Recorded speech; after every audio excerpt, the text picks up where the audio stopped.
with a bit of a thud, with my left leg hanging by a few shreds. It was only 50 feet above our head, frightening sight, a roaring sound, gone. And people up ahead, there was bodies all over the place up ahead. Actually, my trousers were on fire as well at the time, so it was quite an interesting situation.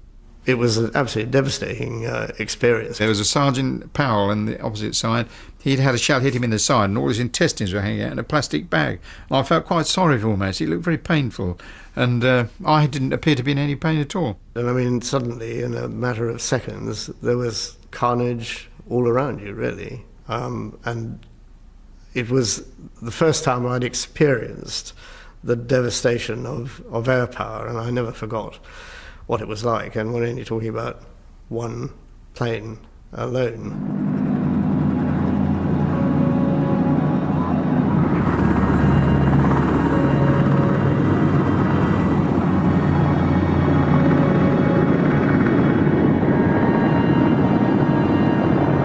I remember laying down on a stretcher, and they brought my colleague in with his leg all shattered, and we held hands together, and I've got a little note on a tag on me saying amputate. So that was the end of that. He got the same tag on him. We just shook hands and says, well, at least we'll be home by Christmas. Colin Ireland is not bitter towards the British pilot who mistakenly fired on his own troops. I would have wrung his neck at the time, but afterwards I realised he was doing his duty possibly a bit too diligently. But otherwise, no, I don't blame him. The friendly fire incident claimed the life of one Marine and 16 others were wounded. But by the end of the day, resistance had crumbled. And with Port Said secure, the canal was at the mercy of the British and French troops. We had no strength left. We were being attacked from all sides. The town fell because how could we attack tanks and armoured cars? We were finished. But after less than 48 hours, the British advance was stopped in its tracks. This is the BBC Home Service. Here is the news. The Prime Minister announced in the Commons tonight that the government have ordered a ceasefire in Egypt at midnight, subject to certain assurances by the United Nations Secretary-General. We were pleased that it had come about because we had done our job. But what we couldn't understand was why our advance had been halted. We could certainly have completed the occupation of the canal. We were only about 24 hours off doing so. And I think that we would have had then an ace in our hand. And I certainly regretted that it was called off. And Eden certainly regretted calling it off. In a Cyprus military hospital, it was calm after the storm. Lieutenant Kavanagh of Worcester, a doctor, was wounded by anti-aircraft fire as he parachuted down. I thought this is simply terrible. I mean, we've gone off on this bloody awful expedition, which nobody could justify. And these boys have been wounded and ruined and died for nothing. And that didn't seem to be right. After the ceasefire, there were still thousands of British troops in Egypt. Soldiers like young Army Captain Michael Parkinson faced an increasingly hostile local population. It was the first time that I had seen men at war. It was the first time that I had heard and been under gunfire. And I didn't come out of it very well. I mean, I just didn't like it at all. We were driving through, in this convoy, through the streets of Port Said, and there was quite a mob around. When the mob came across an intersection and in front of us and isolated us from the rest of the parade. And I sat there looking at them, and they were looking at me, and there were 4 guys in the back who were not armed. I had the 45, which, I mean, I'd never fired in anger, and he had a Sten. And we're looking at it, it seemed like an eternity. And then one of them jumped on top of the Jeep and started jumping up and down. And I thought, we've had it. At which point, my driver got out and I said to him, "Here, I just cleaned that fucking Jeep." He said, "Get off." And I thought, no, we have had it. And the guy looked at him and got off and parted and we went through, and I thought, this is extraordinary. I mean, I was convinced we were going to be killed on the spot.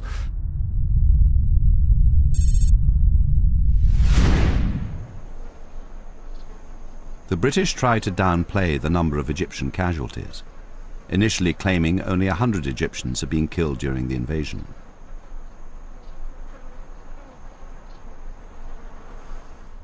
I think the first thing that goes through my mind is death. I always think about death when I think about Suez. These graphic images were not broadcast at the time.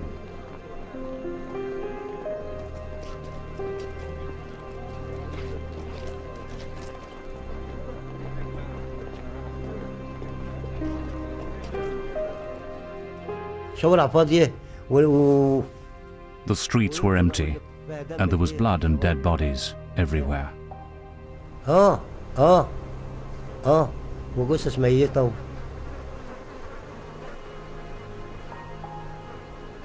It was mainly bits that we were picking up. And it really was a torso, and then a head, and then a leg, and then a couple of arms, and then another half a torso, and just chucking them onto the lorry and throwing lime over them. There must have been several hundreds. I can't see there being any less, because we were at it all day, picking up the body pieces.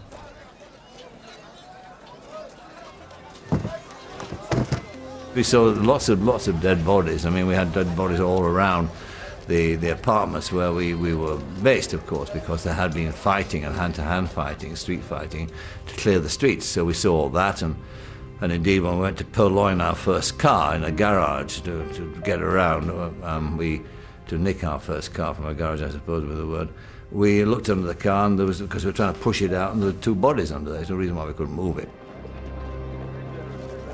In fact, at least 650 Egyptians were killed, around a quarter of them civilians, including women and children. An estimated 2,000 were wounded. Anglo-French losses were 26 dead, 129 wounded.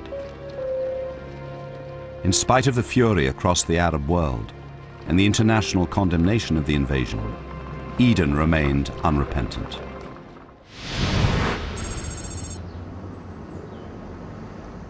We make no apology and will never make one for the action which we and our French allies took together.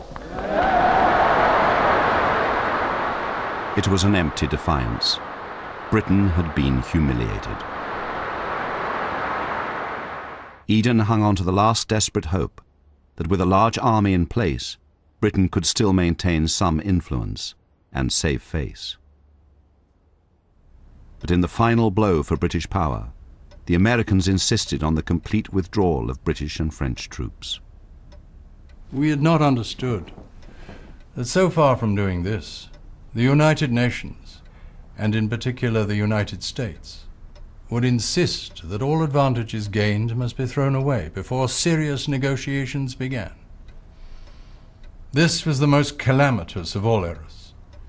Had we expected it to be perpetrated, our course might have been otherwise, but we could not know. As it seems to me, the major mistakes were made not before the ceasefire, or in that decision, but after it. I did not foresee them. I think he felt let down by the Americans at Suez. I think he was disillusioned and disappointed by their behavior, because he'd always considered them as allies and loyal. Eden also came under serious pressure at home. Suspicions were growing that the British government had played some role in provoking the war with Egypt.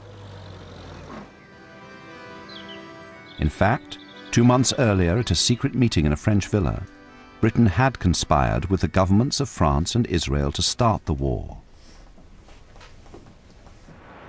On the 20th of December, Eden was asked in the House of Commons whether he had prior knowledge of the Israeli attack. I want to say this on the question of foreknowledge, and to say it quite bluntly to the House, that there was not foreknowledge that Israel would attack Egypt. There was not. Anthony Eden, one of the great international statesmen of his generation, had misled the House. It was to be his last appearance in the Commons.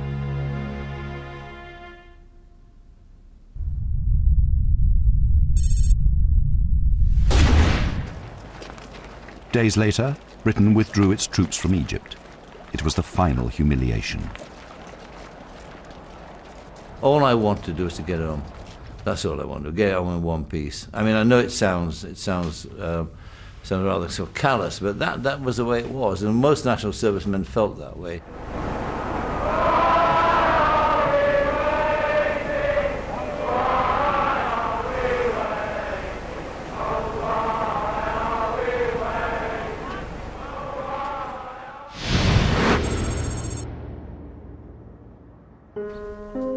With his health failing, Eden addressed the cabinet for the last time. As you know, it is now nearly 4 years since I had a series of bad abdominal operations, which has left me with a largely artificial inside. In short, the doctors have told me that I should not last long if I remained in office.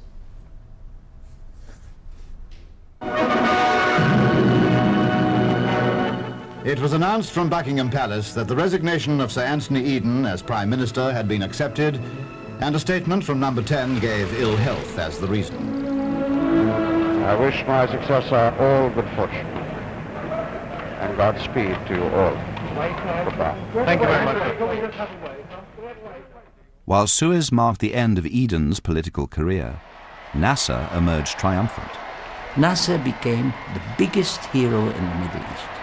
He became a god because they considered that he had defeated France, Britain, and Israel by throwing them out of Egypt. And he became a god. The meaning of Suez is that there is an end to the methods of the 19th century. Suez gave confidence to many countries. And I think Suez helped many of the African countries to be sure of themselves and insist about independence.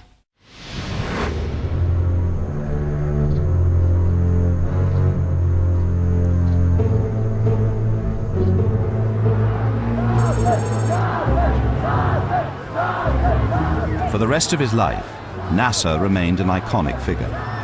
At his death, he was mourned across the Arab world. In the wake of Suez, Iraq had followed Egypt and overthrown its king. Arab nationalism swept through the Middle East.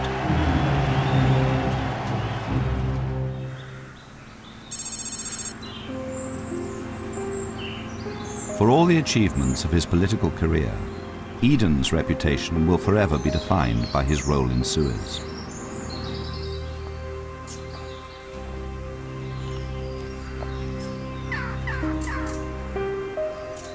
My memory would really be that his determination and to go through with it, and his fortitude.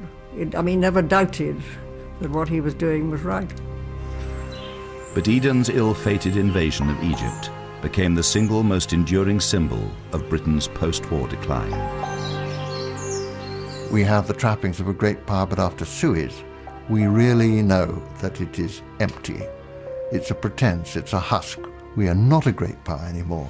We can't pretend to be, as of right, through our own strength, sitting at a table with the Soviet Union, United States, China.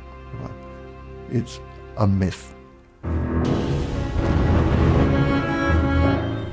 The events of the crisis from the Egyptian perspective tomorrow, The Other Side of Suez at 9 on BBC 4.